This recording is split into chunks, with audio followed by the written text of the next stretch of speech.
Hi guys, எல்லாரும் எப்படி இருக்கீங்க? வாங்க இன்னைக்கு ஒரு புது மூவி தான் பார்க்க போகிறோம். இந்த மூவி பார்க்கறதுக்கு முன்னாடி நான் எப்பவும் சொல்கிறது தான், என்னோட சேனலுக்கு சப்ஸ்கிரைப் பண்ணாதவங்க சப்ஸ்கிரைப் பண்ணிக்கோங்க. அப்படியே மறக்காம ஒரு லைக் பண்ண தட்டிடுங்க. ஏன்னா நீங்கள் போடுற ஒரு லைக் தான் என்னோட வீடியோவை ஒரு 2 பேருக்காவது சஜஷன் பண்ணும். ஸோ மறக்காம ஒரே ஒரு லைக் மட்டும் பண்ணிடுங்க. அப்புறம் இன்னைக்கு எனக்கு உடம்பு சரியில்லைங்க, ஒரே கோல்டு. ஏற்கனவே வாய்ஸ் வந்து சுமாராக தான் இருக்கும். இதில் இப்போ கோல்டு வேற வந்துருச்சா, சொல்லவே தேவையில்ல. என் வாய்ஸ் ரொம்ப கொடூரமாக இருக்குங்கிறது எனக்கே தெரியும். அதனால கொஞ்சோன்னு அட்ஜஸ்ட் பண்ணிக்கிட்டு என்னோட வீடியோ பாருங்க. சரி வாங்க இப்போ ட்ராமாக்குள்ள போலாமா? ட்ராமாவோட ஓப்பனிங்லயே கதையோட ஹீரோயினை காமிக்கிறாங்க. அவங்க கையில ஒரு குழந்தைய வச்சுக்கிட்டு ஒரு வீட்டு முன்னாடி தான் நின்றுட்டு இருக்காங்க. அப்போ அங்க இருக்கிற பர்சன் என்ன சொல்றாருன்னா, என்ன உனக்கு பணம் தானே வேணும், இந்தா வச்சுக்கோன்னு சொல்லி ஒரு கார்டை தூக்கி போட்டு போக, அப்ப ஹீரோயினோட வாய்ஸ் ஓவர் தான் போகுது. அப்ப ஹீரோயின் சொல்றாங்க, இந்த மாதிரி குழந்தையோட முதலாவது வருஷம் நான் ஹீரோ கிட்ட வந்து காசு ஏந்தி நிக்கிறேன். அதாவது அந்த பேசினார்ல, அவர் தான் நம்ம கதையோட ஹீரோ. அப்புறம் என் குழந்தையோட 2வது வருஷம் அவளுக்கு ஹார்ட் டிசீஸ் இருந்துச்சு. அதுக்கான சர்ஜரி எல்லாம் பண்ணி அவங்க உடம்பு குணப்படுத்திட்டேன். அப்புறம் 3வது வருஷம் திரும்பவும் எனக்கு காசு தேவைப்படுது. அவன் முன்னாடியே போய் திரும்பி நிக்கிறேன். அப்பவும் எனக்காக அவன் காசு கொடுக்குறான். அந்த காசை வாங்கிட்டு வந்து எந்த பிரயோஜனமும் இல்லை. ஏன்னா 4வது வருஷம் எனக்கு ஸ்டொமக் கேன்சர் வந்து நான் இறந்து போகிறேன். இப்போ 5வது வருஷம் நடந்துட்டு இருக்கு. என் பொண்ணு வந்து அவனுக்கு கால் பண்றா. இப்போ அவன் என்ன சொல்ல போறான்னு தெரியலன்னு சொல்லி ஹீரோனோட வாய்ஸ் ஓவர் முடிக்க அப்பதான் கதையே ஸ்டார்ட் ஆகுது. அப்போ அங்க இருக்கிற ஒரு ஆர்ஃபனேஜ் காமிக்கிறாங்க. அங்க இருக்கிற மதர் வந்து எல்லா குழந்தைங்களுக்கும் நியூ இயர் வாழ்த்துக்கள் சொல்லிட்டு இருக்காங்க. ஏன்னா இன்னைக்கு நியூ இயர். அப்ப அவங்க வந்து தேடுறாங்க, எங்க எம்மாவை காணும், எங்க போனான்னு சொல்லி அவ தேடிட்டு இருக்க. இங்க எம்மாவை காமிக்கிறாங்க. அம்மா இன்னைக்கு நியூ இயர், கண்டிப்பா நான் அவனை பார்க்க வருவேன்னு சொல்லிட்டு நேரா அவங்களோட வீட்டுக்கு தான் வராங்க. அங்க வந்து பார்க்கும்போது அங்க யாரையுமே காணும். அம்மா எனக்கு வேற ரொம்ப பசிக்குது, நீ எப்போ எனக்கு போன்ல தானே சாப்பாடு ஆர்டர் பண்ணி கொடுப்ப, அதே மாதிரி நானும் ஆர்டர் பண்ணிக்கிறேன்னு சொல்லிட்டு ஹீரோனோட மொபைல் அங்க இருக்கு, அதுக்கு வந்து சார்ஜ் போட்டுட்டு இருக்காங்க. அப்போ வந்து எம்மாக்கு பின்னாடி ஹீரோயின் வந்து நிக்கிறாங்க. என்னடா ஸ்டொமக் கேன்சரால இறந்து போயிட்டாங்க சொன்னாங்க, இப்ப என்னடா வந்து இங்க நிக்கிறாங்கன்னு பார்க்கும்போது அப்போ எம்மாவும் ரெஸ்டாரண்ட் கால் பண்ண போற சொல்லிட்டு ஒரு நம்பருக்கு கால் பண்ண போறாங்க. அதை பக்கம் ஹீரோனும் ஏன் அவன் நம்பருக்கு கால் பண்ணாத சொல்லிட்டு தடுக்க பாக்குறாங்க. அப்பதான் தெரியுது, ஏன்னா இந்த மொபைல் அவங்க கையால பிடிக்க கூட முடியல. ஏன்னா இப்ப அவங்க இருக்கிறது ஒரு ஆன்மாவா. அப்போ எம்மா வந்து ஹீரோக்கு கால் பண்ணிடுறா. அப்போ ஹீரோவும் கால் எடுத்து, இப்போ என்ன உனக்கு எவ்வளோ பணம் தேவைப்படுதுன்னு சொல்லி கேட்கும்போது அதுக்கு எம்மாவும், ஹலோ அங்கிள், எனக்கு வந்து இப்போ ஃபுட்டு வேணும், நீங்கள் வீட்டுக்கு கொண்டு வந்து தரீங்களான்னு சொல்லி கேட்க, அது வந்து ஹீரோ தப்பாக புரிஞ்சுக்கிறாரு. ஓகே இவ வந்து இப்போ குழந்தைய வச்சு பணம் கேட்குறா போறன்னு சொல்லி வச்சுட்டு, போதும் ஸ்டாப் பண்ணு, உங்கள் அம்மா எங்க, அவகிட்ட ஃபோனை கொடுன்னு சொல்லும்போது அப்போ அந்த குட்டி பொண்ணும் அந்த சோஃபாவே ஏக்கமாக பார்த்துட்டு, அம்மாவா, அம்மா ரொம்ப நாளாக தூங்கிட்டே இருக்காங்க, என்ன பார்க்கவே வரலன்னு சொல்லிக்கிட்டு இருக்க. அது கேட்குற ஹீரோக்கு வந்து கடுப்பாகுது. சரி இப்போ என்ன உனக்கு ஃபுட்டு வேணுமா, உன் அட்ரஸை சொல்லு, நான் உனக்கு அனுப்பி வைக்கிறேன்னு சொல்ல அந்த குட்டி பொண்ணு அட்ரஸ்லாம் சொல்லிட்டு ஃபோனை கட் பண்ணிடுறா. அப்படியே பக்கத்தில் ஒரு பாக்ஸ் இருக்கு. அந்த பாக்ஸ் எடுத்துக்கிட்டு சோகமாக வந்து உட்காரா. அம்மா நீ எனக்காக கொடுத்த இந்த பாக்ஸ் மட்டும்தான் இருக்கு, நீ எப்போ என்ன பார்க்க வருவேன்னு சொல்லி அவள் ஃபீல் பண்ணிக்கிட்டு இருக்க. அப்போ ஹீரோயினும் சொல்றா, இங்கே பாருமா அந்த பாக்ஸில் காசு இருக்கு, அதை வச்சு நீ ஃபுட்டு வாங்கி சாப்பிடுன்னு சொல்லிக்கிட்டு இருக்க.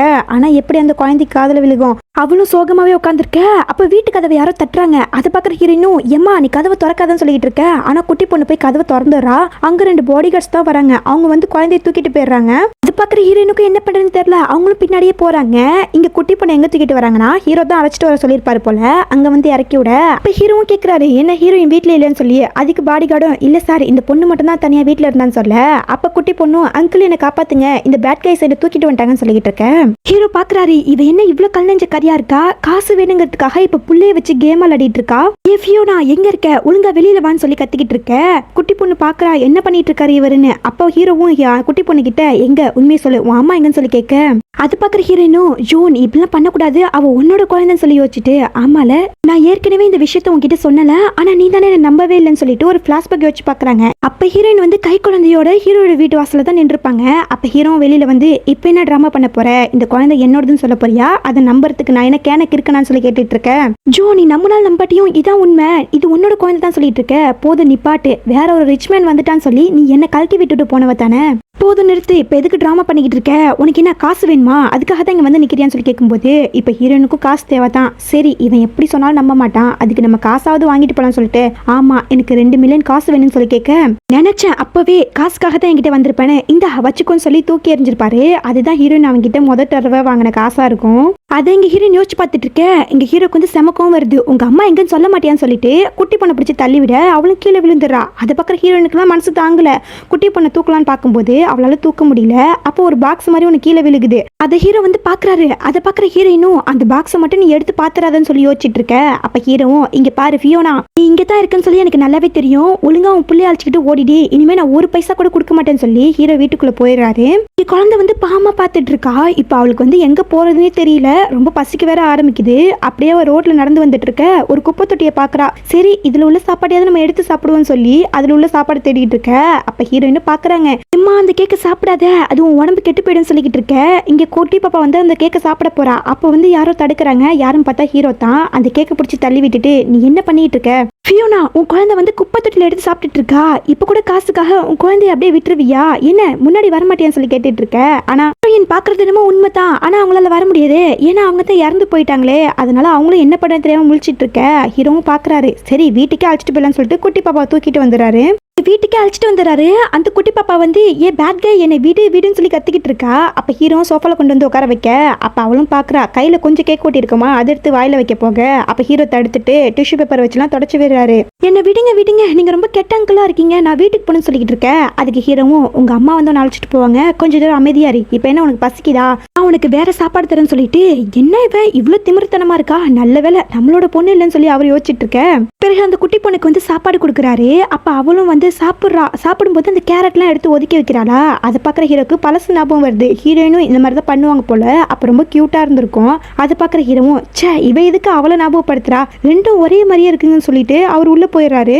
பிறகு மேடு வந்து கூப்பிடுறாங்க, வாமா ரூம்ல வந்து தூங்குன்னு சொல்லும்போது அப்ப குட்டி பொண்ணு வந்து இல்ல இல்ல நான் சோஃபால தான் தூங்குவேன்னு சொல்லிட்டு இருக்கேன். அப்ப ஹீரோ வந்து பாக்குறாரு. என்ன பிரச்சனைன்னு சொல்லி கேட்கும்போது இல்ல சார் ரூம்ல வந்து தூங்குன்னு சொல்லும்போது அந்த பொண்ணு கேட்க மாட்டேங்கிறா, சோஃபால தான் தூங்குவேன்னு சொல்றாங்க போது அதுக்கு ஹீரோவும் சரி சமாதானப்படுத்தி கூட்டிட்டு போங்கன்னு சொல்லிட்டு அவர் உள்ள போயிடுறாரு. ஆனா இங்க அம்மா வந்து கேட்கவே இல்ல. இல்ல இல்ல நான் இங்க தான் தூங்குவேன்னு சொல்ல மேடாலையும் ஒன்னும் சொல்ல முடியல.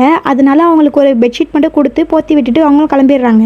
மறுநாள் காலையில ஹீரோ வந்து பாக்குறாரு. குட்டி பொண்ணு சோஃபாலே தூங்குறாளா, ஏன் இவ இங்க தூங்குறான்னு சொல்லி கேட்கும்போது அப்ப அவங்க மேடு வந்து இல்ல சார் அவங்க தான் கேட்கலன்னு சொல்லிக்கிட்டு இருக்க. அப்ப குட்டி பொண்ணு சொல்றா நானும் எங்க அம்மாவும் எப்பவும் சோஃபால தான் தூங்குவோம், எங்களுக்கு ரொம்ப பிடிக்கும்னு சொல்ல. அப்ப ஹீரோயின் வச்சு பாக்குறாங்க. இந்த மாதிரி ஹீரோனுக்கு ரொம்ப உடம்பு சரியில்லாம இருக்கும்ல, அப்ப வந்து அவங்க சோஃபாலே படுத்திருப்பாங்களா. அப்ப குட்டி பொண்ணு வந்து பக்கத்துல படுத்திருப்பா போல. அதெல்லாம் ஹீரோயின் யோசிச்சு பார்த்து ஃபீல் பண்ணிக்கிட்டு இருக்க. அப்ப ஹீரோவும் சரி உனக்கு எங்க படுத்து தூங்கணும்னு தோணுதோ அங்கேயே படுத்து தூங்குன்னு சொல்லிட்டு கிளம்பிடுறாரு. பிறகு காமிக்கிறாங்க ஹீரோவும் சரி அம்மாவும் சரி ரெண்டு பேருமே ஹீரோயினுக்காக தான் காத்திருக்காங்க. என்ன உன் அம்மா வந்து உன்னை ஏமாத்திட்டு போயிட்டா போலன்னு சொல்லும்போது இல்ல இல்ல எங்க அம்மாலாம் என்ன ஏமாத்த மாட்டாங்க, அவங்க ரொம்ப நல்லவங்கன்னு சொல்ல. என்ன அவன் நல்லவளான்னு சொல்லி ஹீரோ நக்கலா கேட்க. அப்ப காலிங் பில் அடிக்குது. அது பாக்குற ஹீரோலாம் பதட்டத்தோட ஓடுறாரு. அந்த குட்டி பொண்ணை விட இவர் தான் ரொம்ப எதிர்பார்க்கறாரு போல. அவரும் போய் வேகமா போய் கதவை திறக்க. ஆனா அங்க வந்திருக்கிறது வேற ஒரு பொண்ணு தான். அதை பாக்குற ஹீரோக்கு ரொம்ப ஏமாற்றமா போயிடுது. ஜியா நீ எப்ப வந்தன்னு சொல்லி கேட்கும்போது இங்க குட்டி பொண்ணுக்கும் ஏமாற்றமா போயிடுது. இவர் நம்ம கிட்ட போய் சொல்லிட்டு இருக்காருன்னு சொல்லி யோசிச்சுட்டு இருக்க. அப்ப ஹீரோயினும் அந்த பொண்ணை பாக்குறாங்க. இந்த பொண்ணான்னு சொல்லி யோசிக்கிறாங்க. பாஸ்ட் லைஃப்ல குழந்தைக்கு குணமா இருக்கும், ஆனா இவங்களுக்கு கேன்சர் வந்திருக்கும்ல. அந்த டைம்ல ஹாஸ்பிட்டல்ல இருந்து வெளியே வரும்போது அங்க ஹீரோவோட இந்த பொண்ணை பார்த்திருப்பாங்க. அப்ப அவரும் ஹீரோயினை பார்த்திருப்பாரு. ஆனா கண்டுக்காம அங்க இருந்து போயிடுவாரு. அப்ப ஹீரோயினும் அவங்க பின்னாடியே போய் பார்க்கும்போது அப்ப அந்த பொண்ணு சொல்லியிருக்கோம் இந்த மாதிரி நம்ம ரெண்டு பேரும் ஒரே வீட்லயே வாழலாம்ல, எதுக்காக தனித்தனியா இருக்குன்னு சொல்லி கேட்டிருப்பாங்க. அதெல்லாம் இப்ப ஹீரோயின் யோசிச்சு பார்த்துட்டு இருக்கேன். அப்போ அந்த பொண்ணு கேட்குறாங்க. அந்த பொண்ணு பேர் வந்து ஜியா. அவங்க கேட்குறாங்க யார் இந்த குழந்தைன்னு சொல்லி கேட்கும்போது அதுவா அது நான் ஒரு வீட்ல இருந்து தூக்கிட்டு வந்தேன்னு சொல்ல சும்மா ஜோக் பண்ணிக்கிட்டு இருக்காத. அப்புறம் நான் உங்ககிட்ட இன்னொரு விஷயம் கேட்கணும்னு நினைச்சேன். என்ன திடீர்னு வீட்டு வாசல்ல திரும்ப ரோஸ் செடியெல்லாம் நட்டு வச்சிருக்கேன், என்ன விஷயம் சொல்லி கேட்கும்போது அதுவா அது ஜஸ்ட் பிளான்ட் தானே, அதுக்கே அதெல்லாம் கேட்டுட்டு இருக்குன்னு சொல்லி சமாளிக்கிறாரு. ஏன்னா ஹீரோயினுக்கு அந்த பூ பிடிக்கும் போல, அதனால தான் திரும்பவும் நட்டு வச்சிருக்காரு. இவருக்கு ஹீரோயின் மேல நிறைய பாசம் இருக்கு. ஆனா வந்து இவ ஏமாத்திட்டு போயிட்டாங்களோ ஒரு கோவத்துல தான் இப்பெல்லாம் பண்ணிக்கிட்டு இருக்காரு. அப்ப ஜியாவும் வீட்டுக்குள்ள வந்துட்டு என்ன ஒரே பேட் ஸ்மெல்லா இருக்கு, எங்க இருந்து வருதுன்னு சொல்லி கேட்டுட்டு இருக்க. அப்ப ஹீரோவும் செக் பண்ணி பாக்குறாரு. அவருக்கும் ஒன்னும் புரியல. அப்போ அந்த குட்டி பாப்பா கிட்ட இருந்து அந்த ஸ்மெல் வரதை கண்டுபிடிக்கிறாரு. அவரும் அவளை நவத்தி வச்சுட்டு பின்னாடி போய் பார்க்க அங்க அவ சாப்பாட்டை நிறைய எடுத்து வச்சிருக்கா. ஐ மீன் அது திருட்டுன்னு தான் சொல்லணும். அதை பாக்குற ஹீரோக்கு செமையா கோவம் வருது. மேடை கூப்பிட்டு இது என்னதுன்னு சொல்லி கேட்டுட்டு இருக்க. அப்ப குட்டி பாப்பாவும் இல்ல இல்ல அதை என்கிட்ட கொடுங்க, எனக்கு அந்த சாப்பாடு வேணும், எங்க அம்மாவுக்கும் பசிக்கும்னு சொல்லி கேட்டுட்டு இருக்க. அதை பாக்குற ஹீரோயினுக்கு ரொம்ப கஷ்டமா போயிடுது. அப்ப அவங்க யோசிச்சு பாக்குறாங்க இந்த மாதிரி ஹீரோயினுக்கு உடம்பு சரியில்லைனால குட்டி பாப்பாக்கு ரொம்ப பசிச்சிருக்கும் போல. அப்ப குப்பை தொட்டெல்லாம் எடுத்து எடுத்து சாப்பிட்டுட்டு இருந்திருப்பாங்க போல. அதெல்லாம் இப்ப ஹீரோயின் யோசிச்சு பார்த்து ஃபீல் பண்ணிட்டு இருக்க. அங்க குட்டி பாப்பா வந்து அழுகவே ஆரம்பிச்சிரா. ப்ளீஸ் தயவு செஞ்சு இந்த ஃபுட்டு கொடுங்க, எங்க அம்மாக்கு வந்து பசிக்கலன்னு சொல்லுவாங்க, ஆனா அவங்களுக்கு ரொம்ப பசிக்கும், அவங்க சாப்பாடு ஒழுங்காவே சாப்பிடல, இதை கொடுத்தா இதையாவது சாப்பிடுவாங்க, ப்ளீஸ் கொடுங்கன்னு சொல்லி கேட்டுட்டு இருக்க. அப்ப குட்டி பாப்பா ஒரு பாக்ஸ் வச்சிருந்தப்பால அந்த பாக்ஸ் வந்து கீழே விழுந்து உடஞ்சிடுது. அதுல ஒரு லெட்டர் மாதிரி ஒன்று இருக்கு. அதை பாக்குற ஜியாவும் இது என்ன லெட்டர்னு சொல்லி கேட்டுட்டு இருக்க. அந்த லெட்டரை ஹீரோ எடுத்து படிக்க போறாரு. அதை பாக்குற ஹீரோயினும் தயவு செஞ்சு அந்த லெட்டரை மட்டும் நீ படிச்சிடாதுன்னு சொல்லிக்கிட்டு இருக்க. அப்பதான் பிளாஷ்பேக்ல என்ன நடந்துச்சுன்னு சொல்லி காமிக்கிறாங்க.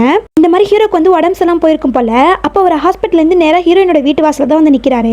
அப்ப ஹீரோயினும் மேல நிக்கிறாங்க. அப்ப ஹீரோவும் சாரி நான் கொஞ்சம் லேட்டா வந்துட்டேன், உனக்காக கேக் வாங்கினேன், அதுக்காக தான் லேட் ஆயிடுச்சுன்னு சொல்லிக்கிட்டு இருக்க. அப்ப ஹீரோயினும் இங்க இருந்து போயிடுன்னு சொல்லி கத்த. அதை கேட்குற ஹீரோக்கு ஒன்றும் புரியல. நீ என்ன சொல்லிட்டு இருக்குங்கும் போது, ஆமா நம்ம 2 பேரும் பிரேக்கப் பண்ணிக்கலாம், உன்னை விட ரிச்சான பர்சன் எனக்கு கிடைச்சிட்டாரு, இனிமே நான் அவர் கூட தான் வாழ போறேன்னு சொல்ல. அதை கேட்குற ஹீரோக்கு வந்து மனசே உடஞ்சு போயிடுது. அப்படியே முட்டி போட்டு அழுக ஆரம்பிக்கிறாரு. அதை பார்க்குற ஹீரோயினுக்கும் கஷ்டமா தான் இருக்கு. ஆனா எதுக்காக ஏன் இப்படி சொன்னாங்கன்னு தெரியல. பிறகு அவங்களோட அம்மாவை ஹாஸ்பிட்டல் சேர்த்திருக்காங்க. அவங்களுக்கு வந்து எதுவும் உடம்பு சரியில்லை போல. அவங்க வந்து அழுகுறாங்க, என்னால முடியலமா, இந்த வலியை என்னால் தாங்கிக்கவே முடியல, ப்ளீஸ் எந்த ட்ரீட்மெண்ட்டும் வேணாம்னு சொல்லி அழுதுட்டு இருக்காங்க. அப்புறம் சடனா என்னாச்சுன்னு தெரியல, எல்லாத்துக்கும் காரணம் நீ தான், உன்னாலதான் அப்பா இறந்து போயிட்டாரு, இப்ப நானும் இந்த நிலைமையில இருக்கேன், எல்லா கஷ்டத்துக்கும் நீ தான் காரணம்னு சொல்லி அவங்க போட்டு அடிச்சிட்டு இருக்க. ஹீரோயினும் நின்று அழுதுட்டு இருக்காங்க. அப்ப நர்ஸுங்க தான் வந்து சமாதானப்படுத்துறாங்க. இங்க ஹீரோயினும் வெளியில உட்காந்து அழுகுறாங்க. ஆமா நான் தான் எல்லா கஷ்டத்துக்கும் காரணம், எல்லாரையும் நான் ரொம்ப கஷ்டப்படுத்திட்டு இருக்கேன்னு சொல்லி அழுதுட்டு இருக்காங்க. பிறகு ஹீரோயின் வந்து அவங்க அம்மா பார்க்கலாம் போகும்போது அவங்க அம்மா வந்து சூசைட் பண்ணிக்கிறாங்க. அதை பார்க்குற ஹீரோயினுக்கு தாங்கிக்கவே முடியல. அங்கேயே அவங்க வந்து மயக்கம் போட்டு விழுந்துடுறாங்க. பிறகு வந்து டாக்டர் வந்து சொல்றாங்க, இந்த மாதிரி நீ பிரெக்னெண்டா இருக்கமா, இனிமே உடம்ப நீ பத்திரமா பாத்துக்கணும்னு சொல்ல. அதை கேட்குற ஹீரோயினுக்கு இப்போ இனிமே என் குழந்தைக்காக மட்டும்தான் நான் வாழ போறேன்னு சொல்லி யோசிச்சுட்டு இருக்காங்க. பிறகு 9 மாசம் கழிச்சு அந்த குழந்தைய நல்ல விதமா பெத்தெடுக்கிறாங்க. ஆனா டாக்டர் வந்து என்ன சொல்றாங்கன்னா, இந்த மாதிரி குழந்தைக்கு வந்து ஹார்ட் பீட் இர்ரெகுலரா இருக்கு, கண்டிப்பா ட்ரீட்மெண்ட் கொடுத்தாகணும்னு சொல்ல. அதுக்கு நிறைய காசு தேவைப்படுமே சொல்லிட்டு தான் ஹீரோயின் வந்து ஹீரோவை தேடி போயிருப்பாங்க. ஆனா ஹீரோ வந்து அவளை அவமானப்படுத்தி காசை தூக்கி எரிஞ்சிருப்பாரு. அந்த காசு வாங்கிட்டு வந்து ஹீரோயின் குழந்தைக்கு ட்ரீட்மெண்ட் எல்லாம் பண்ணி சரி பண்ண பிறகு அப்பதான் டாக்டர் சொல்லியிருப்பாங்க, இந்த மாதிரி குழந்தை சரியாயிட்டா, ஆனா உனக்கு கேன்சர் வந்துருச்சுன்னு. அதை கேட்குற ஹீரோயினுக்கு மனசே உடஞ்சு போயிடுது. அந்த சோகத்தோட அவங்க வெளியில வந்துட்டு இருக்கும் போதுதான் அங்க ஹீரோவை பார்த்திருப்பாங்க. ஹீரோவும் அவரை வந்து கண்டுக்காம போயிருப்பாரு. அப்போ உங்க பின்னாடியே வந்து டாக்டர் சொல்லியிருப்பாங்க, நீ எதுக்கு இப்படி சோகமா போற, போய் ட்ரீட்மெண்ட் காசு ரெடி பண்ணு, கண்டிப்பா உன குணப்படுத்திடலாம்னு சொல்ல. அதை கேட்குற ஹீரோயினும், பரவாயில்ல டாக்டர், நான் எங்க போவேன் காசுக்கு, பரவாயில்ல நான் இப்படியே எடுத்துட்டு போறேன்னு சொல்ல. என்ன இப்படி பேசுற, நீ இறந்து போயிட்டினா யார் உன் குழந்தைய பார்த்துப்பா, உன் குழந்தைக்காகவாது நீ உயிரோட இருக்க வேணாமான்னு சொல்லி கேட்க. அதை கேட்குற ஹீரோயினும், ஆமால நம்ம குழந்தைக்காக உயிரோட இருக்கணும்னு சொல்லிட்டு தான் திரும்பவும் ஹீரோவை பார்க்க போறாங்க. அங்க ஹீரோட செக்ரட்டரி வந்து ஹீரோயினோட ஃப்ரெண்டு, அவ சொல்றா, இங்க பாரு நீ ஹீரோவை லாஸ்ட் டைம் பார்க்கணும்னு சொல்றதுனால தான் நான் உள்ள அலோவ் பண்றேன், எந்த பிரச்சனையும் வராம பார்த்துட்டு வந்துருன்னு சொல்ல. ஹீரோயினும் ஓகேன்னு சொல்லிட்டு உள்ள போறாங்க. அப்ப ஹீரோ பாக்குறாரு, என்னம்மா பார்த்து ரொம்ப நாள் ஆச்சு, என்ன திரும்பவும் பணம் வேணுமான்னு சொல்லி கேட்க. ஆமா எனக்கு பணம் இப்போ அர்ஜென்ட்டா தேவைப்படுது, உன்னால கொடுக்க முடியுமா, ப்ளீஸ் எனக்கு ஹெல்ப் பண்ணுன்னு சொல்லி கேட்க. அதுக்கு ஹீரோவும், எதுக்காக உனக்கு இவ்வளவு பணம் தேவைப்படுதுன்னு சொல்லி கேட்க. என்னோட குழந்தையோட படிப்புக்கு வளர்ப்புக்கு தான், அதுக்கு எனக்கு பணம் தேவை கொடுன்னு சொல்லி கேட்க. ஹீரோக்கு செம்மையா கோவம் வருது. நீ உன் மனசுல என்ன நினைச்சிட்டு இருக்க, என்ன மணி ஏடிஎம் நினைச்சிட்டு இருக்கியா, நீ பாட்டுக்கு வர பணம் கேட்குற போயிட்டே இருக்க, உன் மனசுல என்னதான் நினைச்சிட்டு இருக்க, சரி பரவாயில்ல இந்த டைம் நான் உனக்கு பணம் தரேன், இந்த வச்சுக்கோன்னு சொல்லி தூக்கி போட்டுட்டு இனிமே என் மூஞ்சில கூட முழிக்காதுன்னு சொல்லிட்டு கிளம்பிடுறாரு. ஆனா அவர் அதை எதிர்பார்க்கல. அவர் அதுதான் கடைசியா ஹீரோயினை பாக்குற தரணும்னு சொல்லி இங்க ஹீரோயினும் பணம் கிடைச்சிச்சு சொல்லி டாக்டர் வந்து கொடுத்துட்டு இருக்க. அப்ப டாக்டர் அவங்களோட ரிப்போர்ட்டை பார்த்துட்டு, சாரிமா இது ரொம்ப டூ லேட் ஆயிடுச்சு, இனிமே உன்னை காப்பாத்துறது ரொம்ப கஷ்டம்னு சொல்லிக்கிட்டு இருக்க. அதை கேட்குற ஹீரோயினுக்கு மனசே உடஞ்சு போயிடுது. என்னடா ஒருத்தவங்களுக்கு வாழ்க்கையில கஷ்டமா இருக்கலாம், ஆனா வாழ்க்கையே கஷ்டமா இருந்தா என்ன பண்றது, அந்த நிலைமை தான் ஹீரோயினுக்கு. அப்ப ஹீரோயினுக்கு மனசுக்குள்ள அவ்வளோ கஷ்டம் இருக்கு. அந்த கஷ்டத்தை எல்லாத்தையும் அடக்கிக்கிட்டு ஒரு சின்ன சிரிப்போட, பரவாயில்ல டாக்டர், இந்த காசு என் குழந்தையோட ஃபியூச்சருக்கு உதவட்டும்னு சொல்லிட்டு அவங்க கிளம்பிடுறாங்க. நேரா ஒரு ஆர்ஃபனேஜுக்கு போறாங்க. அங்க போய் மேம் கிட்ட எல்லா விஷயத்தையும் சொல்லிட்டு இந்த மாதிரி குழந்தைய பத்திரமா பாத்துக்கோங்கன்னு சொல்ல. ஆனா எம்மா வந்து போக மாட்டா. இல்ல நான் உன் கூட தான் இருப்பேன், நான் எங்கேயும் போக மாட்டேன்னு சொல்லிக்கிட்டு இருக்கேன். அது பாக்குற ஹீரோயினுக்கும் என்ன பண்றதுன்னு தெரியல. சரி ஓகே மேடம், நான் இறக்குற வரைக்கும் என் குழந்தை என் கூடயே இருக்கட்டும், அப்புறம் நீங்க வந்து அழைச்சிக்கோங்கன்னு சொல்ல. அவங்களும் ஓகேன்னு சொல்லிட்டு இருக்காங்க. இங்க ஹீரோயினும் எம்மாவும் அப்படி நடந்து வந்துட்டு இருக்காங்க. அப்படி வீட்டுக்கு வந்துடுறாங்க. வர வர ஹீரோயினோட உடம்பு ரொம்ப சரியில்லாம போகுது. அவங்களால சாப்பாடு கூட செஞ்சு கொடுக்க முடியல. அப்பதான் ஆர்டர் பண்ணி சாப்பாடு கொடுத்துருப்பாங்க போல. அப்ப கூட எம்மாக்கு மட்டும்தான் வாங்கி கொடுத்துருப்பாங்க. எனக்கு பசி இருக்கலமா நீயே சாப்பிடுன்னு சொல்லியிருப்பாங்க. ஒரு நாள் ஹீரோயின் தூங்கி முழிச்சு பார்க்கும்போது எம்மாவை காணும். ஹீரோயினும் எங்க போனான்னு தெரியல சொல்லி தேடிக்கிட்டு வரும்போது இங்க எம்மா வந்து இந்த குப்பையெல்லாம் பொறுக்கி போட்டா காசு கொடுப்பாங்களே அந்த வேலையை பண்ணிட்டு இருக்கா. ஏன்னா ரொம்ப காசு நிலைமையா போயிடுச்சு. அதை பாக்குற ஹீரோயினும், ஏன் எம்மா இப்படிலாம் பண்ற, நீ இப்படிலாம் பண்ணக்கூடாது, நீ குப்பையும் பொறுக்க கூடாது, குப்பையில கிடக்கிறதே சாப்பிடக்கூடாதுன்னு சொல்ல. இல்லம்மா இதனால கொஞ்சோட காசு கிடைக்கும்ல, அதனால தான் அப்படி பண்ணேன்னு சொல்ல. இனிமே அப்படி பண்ணாதுன்னு சொல்லி அழைச்சிட்டு வந்துட்டு இருக்க. அப்போ நாளைக்கு நியூ இயர் போல எல்லார் வீட்லயும் செலிப்ரேட் பண்றதுக்காக இந்த டெக்கரேஷன்லாம் பண்ணிட்டு இருக்காங்க. அதை பாக்குற குட்டி பொண்ணும், அம்மா நம்மளும் இந்த மாதிரி செலிப்ரேட் பண்ணுவான்னு சொல்லி கேட்க. ஓ கண்டிப்பா பண்ணலாமே சொல்லிட்டு ஒரு ஸ்டிக்கர் மாதிரி ஒன்று வாங்கி கொடுக்குறாங்க. அதை வந்து அவ ஜன்னலை வந்து ஒட்டிக்கிட்டு இருக்கா. அப்படியே ஹீரோயின் படுத்திருக்க. எம்மா வந்து பக்கத்துலேயே படுத்துக்கிறா. அப்ப ஹீரோயின் சொல்றாங்க, இங்க பாரு எம்மா, ஒரு நாள் அம்மா வந்து தூங்கிக்கிட்டே இருப்பேன், நீ எழுப்புனா கூட எந்திரிக்க மாட்டேன், அப்போ நீ வந்து பயப்படக்கூடாது, ஏன்னா அம்மாக்கு நிறைய தூக்கம் தேவைப்படுது, அதனால தான் தூங்கிக்கிட்டே இருப்பேன். அப்போ நான் ஒரு ஆன்ட்டி அன்னைக்கு பார்த்தோம்ல, அவங்க கூட நீ போயிடு, நான் நான் அம்மா தூங்கி எழுந்திரிச்சோன்னா உன்னை வந்து நான் அழைச்சிப்பேன்னு சொல்ல எம்மாவும் ஓகேன்னு சொல்லிட்டு ஹீரோனோட கையிலே படுத்து தூங்குறா. அப்படியே அந்த இடத்துலயே அவங்களோட உயிர் பிரிஞ்சு போகுது. மார்னிங் வந்து கதவு தட்டுறாங்க அந்த ஆன்ட்டி தான். ஏன்னா டெய்லி ஒரு கால் பண்ணுவேன், கால் பண்ணலன்னா நீங்கள் வந்து பாருங்கன்னு சொல்லியிருப்பாங்க போல. அந்த ஆன்ட்டி வந்து பார்க்குறாங்க. அவங்களுக்கு ரொம்ப கஷ்டமாக போயிடுது. அப்போ எம்மாவும் எழுப்பி வா போகலான்னு சொல்லி கூப்பிடும்போது இல்லை இல்லை எங்கள் அம்மா தூங்குறாங்க, யாரும் டிஸ்டர்ப் பண்ணாதீங்கன்னு சொல்ல சரி சரி உங்கள் அம்மா தூங்குறாங்க தான் வா நம்ம டிஸ்டர்ப் பண்ணாமல் போகலான்னு சொல்லிட்டு எம்மாவையும் கூட்டிகிட்டு போயிருப்பாங்க. இவங்க தான் எல்லா வகையான சடங்குகளையும் முடிச்சிருப்பாங்க போல. அதெல்லாம் இப்போ ஹீரோ படித்து பார்த்துட்டு அவரால் தாங்கிக்கவே முடியல. அப்படியே கண்ணெல்லாம் கலங்க ஆரம்பிக்குது. அப்போ ஜியா கேட்குறா இங்கே பாருமா உன் அம்மா வந்து இறந்து போயிட்டாங்கன்னு சொல்லி கேட்க அதுக்கு குட்டி பாப்பாவும் எங்கள் அம்மா இறந்துலாம் போகல, எங்கள் அம்மா தூங்கிட்டு இருக்காங்க, சீக்கிரமா என்கிட்ட வந்துருவாங்கன்னு சொல்ல அது கேட்குற ஹீரோக்கு வந்து செமையா கடுப்பாகுது. இல்லை இல்லை இதெல்லாம் நான் நம்ப மாட்டேன், இது எல்லாமே போய் இவ வந்து பணத்துக்காக ஏதோ ட்ராமா பண்ணிட்டு இருக்கா, அவெல்லாம் சாக வாய்ப்பே கிடையாதுன்னு சொல்லிட்டு ஹீரோ வேகமா மேல போயிடுறாரு. அதை பார்க்குற ஹீரோயினும் இப்போ கூட நீ என்ன ரொம்ப வெறுக்கிறியா, நான் சொல்றத நம்பவே மாட்டியான்னு சொல்லி அவங்க ஃபீல் பண்ணிட்டு இருக்காங்க. அப்போ ஹீரோயினும் பின்னாடியே போகிறாங்க. இங்கே பாரு என்ன தான் உனக்கு பிடிக்காதுல்ல, அப்போ நான் செத்தா கூட உனக்கு பிரச்சனை கிடையாது, நீ எதை நினச்சோ ஃபீல் பண்ணக்கூடாதுன்னு சொல்லிக்கிட்டு இருக்க. அப்போ ஹீரோ வந்து ஒரு ரூமுக்குள்ளே போகிறாரு. அது என்ன ரூம்னு பார்த்தா எம்மாக்காக ஏற்கனவே ஒரு ரூம் ரெடி பண்ணி வச்சிருப்பார் போல. அதை பார்க்குற ஹீரோயினும் அப்போது இவ எனக்காக ரொம்ப நாளாக வெயிட் பண்ணிட்டு இருந்தானா சொல்லி யோசிச்சுட்டு இருக்க.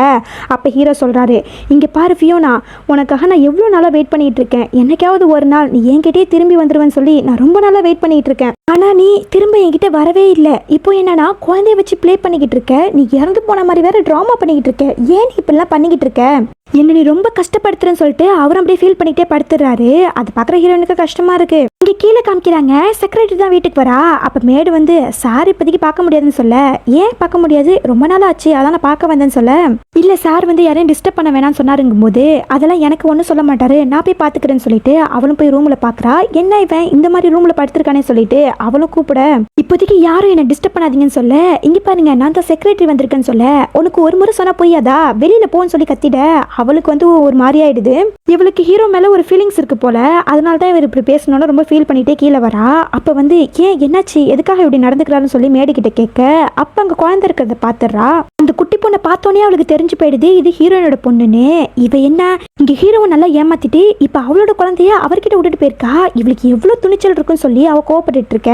அப்ப மேடம் நீங்க அப்புறமா வாங்கன்னு சொல்லிக்கிட்டு இருக்க. அப்ப நேரா அவ குழந்தைகிட்ட போய் இங்க பாரு நீ ஃபியோனாவோட பொண்ணு தானே கேட்கும்போது ஆமா எங்க அம்மா உங்களுக்கு தெரியுமான்னு கேட்க ஆமா உங்க அம்மா எனக்கு நல்லாவே தெரியும், வா நான் உன்னை கூட்டிட்டு போறேன்னு சொல்லி அழைச்சிட்டு போக அப்ப மேடம் இல்ல மேடம் சார் என்னை திட்டுவாருன்னு சொல்லும்போது இங்க பாரு நான் சாரோட செக்ரட்டரி, நான் கூட்டிட்டு போனா ஒன்னும் சொல்ல மாட்டாரு, நான் அழைச்சிட்டு போறேன்னு சொல்லிட்டு அவங்கள அழைச்சிட்டு போக அது வந்து ஹீரோயின் பாக்குறாங்க என்னவே என் பிள்ளை எங்க அழைச்சிட்டு போறா என்னமோ தப்பா இருக்கேன்னு சொல்லிட்டு நேரம் ஹீரோ கிட்ட போறாங்க. டே பாவி மனுஷா அங்க பாரு உன் பிள்ளை எவ்வளவு அழைச்சிட்டு போறா, ஆனா நீ இங்க ரிலாக்ஸா தூங்கிட்டு இருக்கேன்னு சொல்லி அவரை போட்டு திட்டிக்கிட்டு இருக்க. அப்ப அவருக்கு தோணுது என்ன ஃபியோனா நம்ம கிட்ட பேசுற மாதிரியே தோணுதேன்னு. அதுக்கப்புறம் சரி எல்லாமே நம்மளோட கற்பனைன்னு சொல்லி அவர் தூங்க ஆரம்பிச்சிட்டாரு. பிறகு நைட்டு தான் எந்திரிச்சு வராரு. அப்ப வந்து குழந்தைங்கன்னு கேட்கும்போது இந்த மாதிரி மேடு நடந்த விஷயங்கள்லாம் சொல்றாங்களா. அவருக்கு செம கடுப்பாயிடுது, யாருக்கிட்ட வெளியே விட்டுவீங்கன்னு சொல்லி அவரும் பாடிகார்ட்ஸை வச்சு தேட சொல்றாரு. இங்க இந்த செக்ரட்டரி தான் காமிக்கிறாங்க. அவர் இடத்துல வந்து இறக்கி விட்டு இங்க பாரு இப்படியே போனீங்கன்னா உங்க அம்மா வந்துருவாங்க, நீ அங்க போயிடுன்னு சொல்லி அனுப்பிவிட குழந்தையும் அப்பாவித்தனமா அந்த ரோட்ல இறங்கி போக ஆரம்பிக்கிறா. அப்ப மனசுல யோசிக்கிறா உங்க அம்மாவும் சரி நீயும் சரி இனிமே வாழ்க்கைக்கு தொந்தரவா இருக்க மாட்டேங்கன்னு சொல்லி யோசிச்சுட்டு இருக்க. இங்க குழந்தை வந்து போயிட்டு இருக்காளா. அப்ப அவளுக்கு வந்து ஆக்சிடென்ட் ஆயிடுது. அந்த இடத்துக்கு கரெக்டா ஹீரோ வந்துடுறாரு. அவரும் குழந்தை தூக்கிட்டு ஹாஸ்பிட்டலுக்கு கொண்டு போய் சேர்க்க அப்ப டாக்டர் என்ன சொல்றான்னா இந்த மாதிரி நிறைய பிளட் தேவைப்படுது நீங்க கொடுக்குறீங்களா சொல்லி கேட்க ஆமா டாக்டர் எனக்கும் அதே பிளட் தான் நான் தரேன்னு சொல்லிட்டு அவர் உள்ள போக பார்க்க இங்க ஹீரோயின்லாம் நீ குழந்தைக்கு பிளட் கொடுக்க கூடாது நீ குழந்தையோட அப்பான்னு சொல்லி கத்திக்கிட்டு இருக்க. அப்ப அங்கிருந்து ஒரு குரல் யாரும் பார்த்தா ஜியா தான் நீ பிளட் கொடுக்க கூடாதுன்னு சொல்லிக்கிட்டு இருக்க. டாக்டரும் சரி பரவாயில்ல நான் பிளட் பேங்க்ல கேட்டுக்கிறேன்னு சொல்லிட்டு அவரும் கிளம்பிடுறாரு. இங்க ஹீரோ வந்து நீ எதுக்கு இப்ப இங்க வந்த, நீ ரெஸ்ட் எடுக்க வேணாமா, நீ பிரெக்னெண்டா இருக்கலன்னு சொல்லிக்கிட்டு இருக்க. அது கேட்குற ஹீரோனுக்கு ரொம்ப கஷ்டமா போயிடுது. அப்போ இவங்க ரெண்டு பேரும் வந்து ஒரே குடும்பமா வாழ போறாங்க, இதுல நம்மளோட குழந்தைய எங்க பார்க்க போறாங்கன்னு சொல்லி யோசிச்சுட்டு இருக்க. அப்ப ஜியா சொல்றா நீ என்ன பேசிட்டு இருக்க, எனக்குன்னு இருக்கிற ஒரே உறவு நீ தான், உன்னை விட்டுட்டு நான் மட்டும் போய் தனியா வீட்டுல இருக்க சொல்றியா, அம்மா இறந்த பிறகு அம்மாவோட இடத்துல இருந்து நான் தான் உன்னை பாத்துக்கிறேன், நான் உன்னோட அக்காடான்னு சொல்லிக்கிட்டு இருக்க. அதை கேட்குற ஹீரோயினுக்கு ஷாக் ஆகுது, என்னது இவங்க அவங்களோட அக்காவான்னு. இவ்வளவு நாளா இது தெரியாம எம்மாவோட வாழ்க்கை என்ன ஆகும்னு சொல்லி நான் யோசிச்சுட்டு இருந்தேன்னு சொல்லி யோசிக்கிறாங்க. மறுநாள் காலையில் ஹாஸ்பிட்டலில் தான் காமிக்கிறாங்க. இந்த மாதிரி ஹீரோ பார்த்துட்டு இருக்காரு எம்மாவையே. ஃபியோனா எதுக்காக இவளை நீ என்கிட்ட விட்டுட்டு போன, நீ எங்கே தான் இருக்கேன்னு சொல்லி அவர் யோசிச்சுட்டு இருக்க.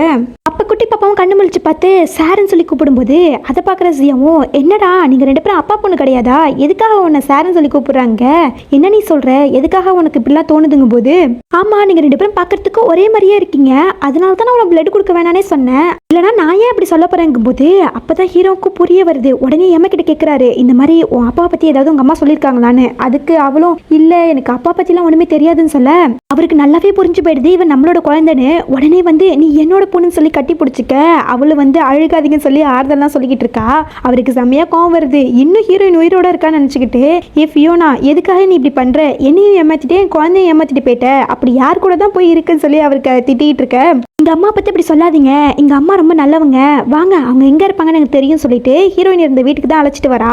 ஹீரோ பாக்குறாரு எதுக்காக இவ இவ்வளவு சின்ன வீட்டுல இருந்திருக்கா, இவ ஒரு ரிச்மேன் கூட தானே போறேன்னு சொன்னா, அப்படி இருக்கும்போது ஏன் இவ சின்ன வீட்டுல இருக்குன்னு சொல்லி அவர் யோசிச்சுட்டு இருக்க. அப்போ இந்த இடத்துக்கு அந்த ஆர்ஃபனேஜ்ல இருப்பாங்களா ஆன்ட்டி, அவங்க வந்துடுறாங்க. ஏமா நீ எங்க போனேம்மா, உன்னை எவ்வளவு நேரமா தேடிட்டு இருக்கேன், வா நம்ம போக்கலாம் சொல்லி கூப்பிட்டு இருக்க. யார் நீங்க, எதுக்காக என் பொண்ணை கூப்பிடுறீங்க சொல்லி கேட்கும்போது, என்ன உங்களோட பொண்ணா, ஃபியோனா என்கிட்ட விட்டுட்டு போகும்போது எம்மாக்கு ஒரு அப்பா இருக்காங்கிறத சொல்லவே இல்லையங்கும் போது அதை கேட்குற ஹீரோக்கு செமையா கோவம் வருது. என்னது என் பொண்ணை உங்ககிட்ட விட்டுட்டு போனாலாம் சொல்ல, ஆமா ஃபியோனா இறந்து போறதுக்கு முன்னாடி என்கிட்ட தான் பொண்ணை விட்டுட்டு போனான்னு சொல்ல, அதை கேட்குற ஹீரோ நம்ப மாட்டேங்கிறாரு. இல்ல நீங்களா போய் சொல்றீங்க, ஃபியோனாலாம் இறந்து போகலன்னு சொல்ல, அட முட்டாள் சொல்றதை கேளு, ஃபியோனா இறந்து போயிட்டா, அவ இறக்கும் போது இந்த சோஃபால தான் படுத்திருந்தான்னு சொல்ல, அதை கேட்குற ஹீரோக்கு ரொம்ப கஷ்டமா போயிடுது. இப்பதான் அவர் உணரவே ஆரம்பிக்கிறாரு ஃபியோனா இறந்துட்டாங்கிறது.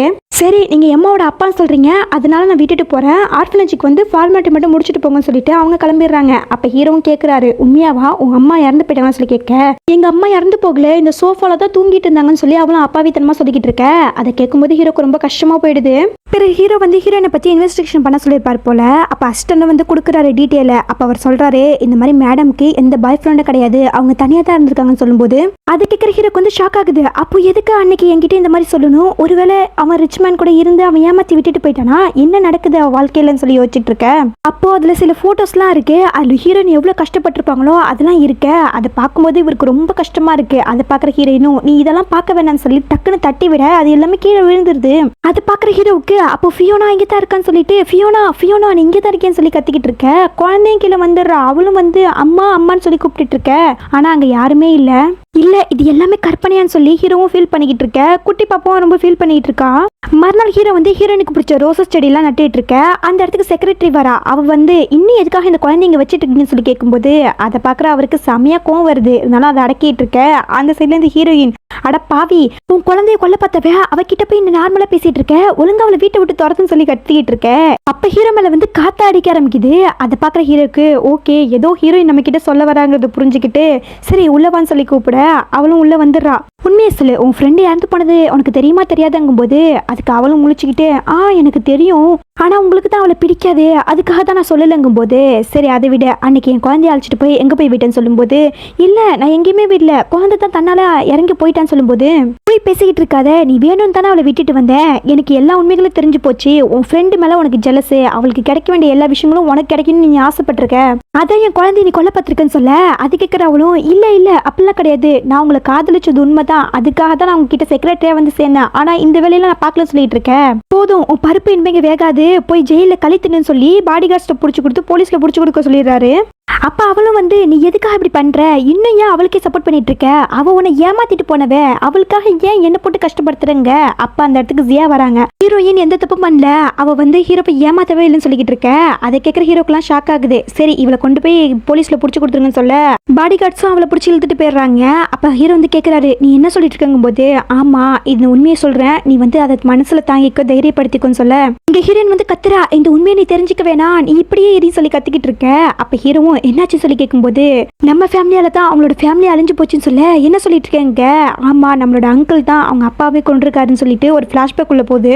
ஹீரோயின் ஹீரோவை ஹாஸ்பிட்டல்ல பார்த்துட்டு வீட்டுக்கு வந்திருப்பாங்க. அங்க வந்து அப்பா அம்மாவை கூப்பிடும்போது அங்க அப்பா வந்து இறந்து கிடக்காரு. அதை பார்க்குற ஹீரோயினுக்கு ஒண்ணுமே புரியல. அப்போ அந்த இடத்துல அம்மா இருக்காங்க, அவங்களும் அடிபட்டு கிடக்காங்க, இங்க இருந்து போயிடுமா சொல்லி கத்திக்கிட்டு இருக்க. அப்ப பின்னால இருந்து ஒரு ஆள் வரான், ஹீரோவோட அங்கிள் போல, நீ தானே ஜோவோட காதலி, உனக்காக தான் நான் ரொம்ப நேரமா வெயிட் பண்ணிக்கிட்டு இருந்தேன், உன்னை வச்சுதான் நான் கேம் விளையாட போறேன்னு சொல்லிட்டு அவன் தான் கத்தி மலையில ஜன்னல் கிட்ட நிக்க வச்சு அவகிட்ட இந்த மாதிரிலாம் சொல்லிப்பான் போல. அதனால தான் ஹீரோயின் அன்னைக்கு அந்த மாதிரி சொல்லியிருக்காங்க. அப்ப ஹீரோவும் அந்த இடத்துல கெஞ்சு போய் அப்படியே மயங்கி விழுந்திருப்பாரு. அங்க ரோட்ல இருக்கிறவங்களாம் அவளை ஹாஸ்பிட்டல கொண்டு போய் சேர்க்க போயிருப்பாங்க. அப்ப இந்த அங்கிள் என்ன பண்ணிருப்பாருன்னா, இங்க பாரு ஜோ சந்தோஷமாவே இருக்க கூடாது, அதுக்கு நீ சாகணும்னு சொல்லிட்டு அவளை கத்தியால குத்த வர அப்போ அவங்க அம்மா தான் வந்து காப்பாத்துறாங்க. அப்ப ஏதோ ஒரு சவுண்ட் கேக்குதா, அதை பாக்குற அங்கிளோ ஒரு நாள் இல்லைன்னா ஒரு நாள் என் கையால் தான் உங்க 2 பேருக்கு சாவுன்னு சொல்லிட்டு அவன் எகிரி குதிச்சு போயிருப்பான். அப்புறம் போலீஸ் வந்து இன்வெஸ்டிகேஷன் பண்ணி அங்கிள் பிடிச்சி ஜெயில போட்டிருப்பாங்க. இதுதான் நடந்திருக்கும் போல. அதை கேட்குற ஹீரோவுக்கு அப்படியே மனசெல்லாம் உடஞ்சு போயிடுது. அவ குடும்பமே அழிஞ்சு போக நான் தான் காரணமா, இவ்வளோ நாளா நான் அவளை தப்பா புரிஞ்சிட்டு இருந்தேனே, அவளை நான் எவ்வளோ எவ்வளோ கஷ்டப்படுத்தினேன். அவ என்கிட்ட திரும்பி வரக்கூடாதுன்னு சொல்லிட்டு தான் என்கிட்ட பணம் மட்டும் வேணும் கேட்டுட்டு இருந்திருக்கா. ஆனா அதை கூட நான் புரிஞ்சிக்காம வெறும் பணத்துக்கு மட்டும் ஆசைப்படுறவன்னு நினைச்சு அவளை நான் ரொம்ப ரொம்ப கஷ்டப்படுத்திட்டேன். எல்லாமே என்னோட தப்பு தான் சொல்லி அவர் ஃபீல் பண்ணிட்டு இருக்கேன். அதுக்கு ஹீரோயினும் இல்ல நான் உங்களை வெறுக்கலன்னு சொல்லி அவளும் ஒரு பக்கம் ஃபீல் பண்ணிட்டு இருக்கா. பிறகு ஹீரோ வந்து ஹீரோனோட அப்பாவோட சமாதிக்கு தான் போறாரு. அங்க போய் வந்து மரியாதைலாம் வச்சிட்டு இருக்காரு. என்னை மன்னிச்சிடுங்க அக்கிள், என்னால தான் உங்களுக்கு இந்த மாதிரி ஒரு நிலைமை. ஆனா எனக்கு இவ்வளவு நாள் இது தெரியாம போயிடுச்சு, என்னை மன்னிச்சிடுங்கன்னு சொல்லி ரொம்ப வருத்தப்பட்டு இருக்கேன். அது பாக்குற ஹீரோனுக்கும் ரொம்ப கஷ்டமா இருக்கு. அப்புறம் நேரா வீட்டுக்கு வராரு, பாத்ரூமுக்கு வராரு. என்ன நினைச்சாலும் தெரியல, சூசைட் பண்ணிக்க ட்ரை பண்றாரு. ஏற்கனவே நிறைய முறை சூசைட் பண்ண ட்ரை பண்ணிருப்பார் போல. அந்த மார்க் எல்லாம் வந்து கையில இருக்கு. அதை பாக்குற ஹீரோனுக்குலாம் ஷாக் ஆகுது. இப்போ நீ என்ன பண்ண போற?